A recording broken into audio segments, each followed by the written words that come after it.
Hello everyone, কেমন আছো সবাই? আশা করি সবাই ভালো আছে, সুস্থ আছো। আমি অনেক ভালো আছি। চলে আসলাম নতুন আরেকটি রেসিপি নিয়ে তোমাদের সামনে। তো দেখতেই পাচ্ছ, আজ বানাবো মাটি কালার ডাল। তো চলো মাটি কালার ডালটা আমি কিভাবে বানাই সেটা তোমাদের সাথে শেয়ার করি। আর শীতকালীন মানে অনেক সবজি পাওয়া যাচ্ছে, লাউ, মূলো, সিম। মাটি কালার ডাল কিন্তু লাউ, মূলো, সিম, কচু এসব দিয়ে খেতে খুব ভালো লাগে।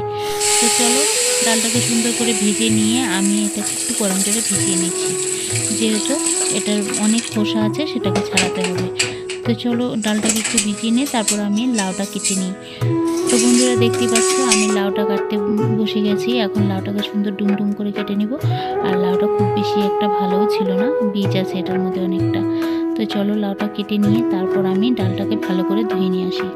তো বন্ধুরা দেশ ও দেশের বাইরে থেকে যারা আমার এই ভিডিওটা দেখছো তাদেরকে আমার তরফ থেকে অসংখ্য ধন্যবাদ, আমার পরিবারের তরফ থেকে অসংখ্য ভালোবাসা। তো চলো বন্ধুরা আমার এর সঙ্গে থাকো, দুপা এগিয়ে চলো। ভিডিওটা ভালো লাগলে অবশ্যই একটা লাইক, শেয়ার, কমেন্ট করো। তো দেখো ডালটাকে আমি ভালো করে ধুয়ে নিয়ে আসছি। আর এদিকে দেখো লাউ, সিম কেটে নিয়েছি এক টুকরো আদা আর লঙ্কা। তো এখন ডালটাকে আমি একটু সেদ্ধ করতে বসিয়ে দেবো। তো চলো ডালের মধ্যে একটু দিয়ে দিচ্ছি লবণ পরিমাণ মতন, আর দিব গোটা কয়েক কাঁচা লঙ্কা, তারপর দিব লাউটা। তো দিয়ে এটাকে সুন্দর করে একটু সেদ্ধ করে নেব। আর একটু সামান্য পরিমাণে মিষ্টি দিয়ে দিচ্ছি।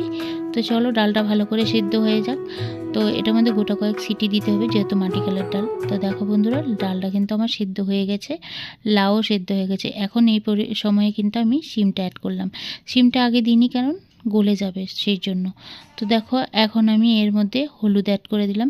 তো সুন্দর করে এটাকে একটু আমি ঢাকনা না দিয়ে কিন্তু আর একটু গ্যাসের চুলায় বসিয়ে রেখেছি। আর এদিকে ফোড়নে দেব, সেসব সব রেডি করে নিয়েছি। ফোড়নে আছে তেজপাতা, শুকনো লঙ্কা আর আছে পাঁচফোড়ন। তো আর দিচ্ছি একটু আদা থেতো করে। তো চলো ফোড়নটা দিয়ে নিই। এর মধ্যে কিন্তু আমি আরও একটা জিনিস দেবো, যেটা কিন্তু ডালের স্বাদটা দ্বিগুণ বাড়িয়ে দেয়। তো চলো সেটাও তোমাদের সাথে শেয়ার করছি, সেই সিক্রেট মশলা। তো মাটি কালার ডালে এইভাবে বানিয়ে খেয়ে দেখো, অবশ্যই ভালো লাগবে। আর বন্ধুরা প্লিজ যদি ভিডিওটা ভালো লেগে থাকে অবশ্যই চ্যানেলটি সাবস্ক্রাইব করে নোটিফিকেশন বেলটি কিন্তু অল করে দিও। তো দেখো এদিকে আমি নিয়ে নিচ্ছি জিরে আর মৌরি। তো মৌরি আর জিরেটা আমি একটু শুকনো খোলায় ভেজে নিয়ে এটা গুঁড়া করে আমি ডালের মধ্যে দিয়ে দেবো। এটাই ছিল সেই আমার সিক্রেট মশলা, সেটা তোমাদের সাথে একটু শেয়ার করলাম।